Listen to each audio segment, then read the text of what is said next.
ሰላም እንዴት ናችሁ? ዶክተር ኤናስ ነኝ። ዛሬ ይዤላችሁ የመጣሁት የቁማር ሱስ በጣም ከባድ የሚያደርጉት 3 ምክንያቶች ይሆናል።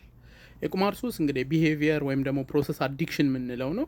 የሚወሰድ ንጥረ ቅመም የለም፣ ግን አእምሮ ውስጥ ሰዎች ልክ ቁማር ሲጫወቱ በቃ ደስ የሚል ስሜት ይፈጥራል። ከዛ ልክ መጫወት ሲያቆሙ ደግሞ በቃ ተጫወት የሚል ወስዋስ አለው እና ከሌሎች ሱሶች ጋር ተመሳሳይነት አለው።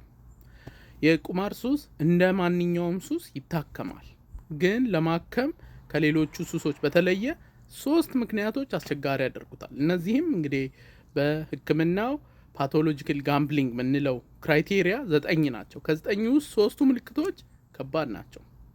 የመጀመሪያው ምንድን ነው? የቁማር ሱስ ያለባቸው ሰዎች ይጫወታሉ ቁማር፣ ከዛ ይበላሉ።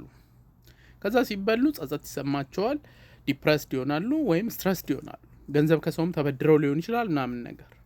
ከዛ ከክራይቴሪያ አንደኛው ምንድን ነው? ሲደብራቸው፣ ጸጸት ሲሰማቸው፣ ሲጨንቃቸው ተጫወት ሚል ስሜት አላቸው። ኢስኬፕ ነው። ከዚህ ስሜት ለመውጣት ድጋሜ ሄደው ይጫወታሉ። ስለዚህ በጣም አስቸጋሪ ያደርገዋል። ከዚሁ ጋር በተያያዘ ሌላኛው ምልክት ቼዚንግ ሎስስ ይባላል። ቼዚንግ ሎስስ በአጭሩ አስመልሳለሁ ማለት ነው። ለምሳሌ በ1 ብር ተጫወቱ እንበል፣ 1 ብር ተበሉ። ከዛ በቃ በ10 ብር ከተጫወቱ ካስመልሰዋለሁ ይላሉ። በ10 ብር ይሄዳሉ። አሁንም 10ሩን ችግር የለም፣ በ100 ከሄድኩኝ 10ሩንም አንዱንም አንድ ላይ ያስመልሳለሁ ይላሉ። 1000፣ 10000፣ 100000 እያለ ይቀጥላል።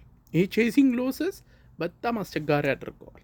የዛሬ 10000 መበላታቸው፣ የዛሬ 100000 መበላታቸው ሳይሆን ነገ ደግሞ እሱን አስመልሳለሁ ብለው እጥፍ አድርገው የሚጫወቱት ነገር በጣም አስቸጋሪ ያደርገዋል።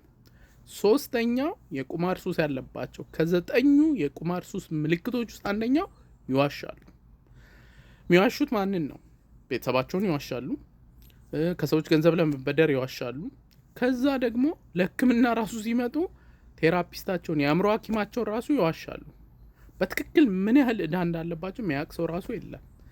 ምን ያህል ከብዙ ሰው መጠየቅ ከሌለባቸው ሰው እንደተበደሩ፣ ምን ያህል እቃ እንደሸጡ፣ ምን ያህል ንብረት እንትን እንዳሉ፣ ምን ያህል ገንዘብ እንዳወጡ በትክክል ኦነስት ሆነው አይናገሩም። ስለዚህ እነዚህ 3 ነገሮች አስቸጋሪ ያደርገዋል። የቁማር ሱስ በጣም ብዙ ዕዳ ውስጥ ይከታል። ብዙ ከህግ ጋር የተያያዙ ነገሮች ውስጥ ይከታል። በቃ ሰዎች ማድረግ የሌለባቸውን ነገር ያደርጋሉ። ከዛ በኋላ ደግሞ በጭራሽ ገንዘብ መጠየቅ ከሌለባቸው ሰው ይጠይቃል። ትዳራቸው ላይ በጣም በቃ ከባድ የሆነ ችግር ነው የሚያስከትለው።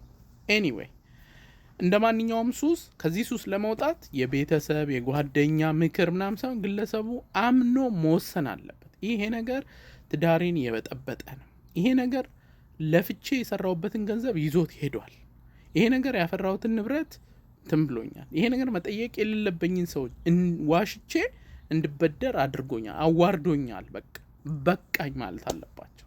ከዛ በቃኝ ማለት ከዛ ደግሞ ችግሩን በቃ አክሴፕት ማድረግ፣ ይሄን ያህል ነው እስካሁን ሉዝ ያደረግኩት ብሎ ቁርጠኛ መሆን ያስፈልጋል። ልክ እንደዚህ ሲወስኑ የሱስ ሕክምና አለ። ከዛ በኋላ ይሄ ወስዋሱ እንዴት ናቪጌት ማድረግ እንደሚቻል፣ ወስዋሱ ሲመጣ እንዴት መከላከል ይቻላል የሚለው፣ ከዛ ደግሞ የችግሩን ስፋት፣ ከዛ ደግሞ ቁማር የሚጫወቱ ሰዎች ሁልጊዜ የሚያስቡት እንግዲህ ስለ ቁማሩ ነው።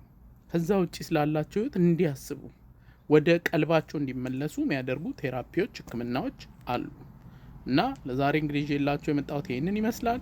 ይህ ቪዲዮ በጣም ብዙ ሰዎችን ያግዛል። ኮፒ ሊንክ፣ ሼር፣ ሪፖስት አድርጉት። ሁልጊዜ እንደምለው ያለ አእምሮ ጤና የለም። ደህና ሁኑ።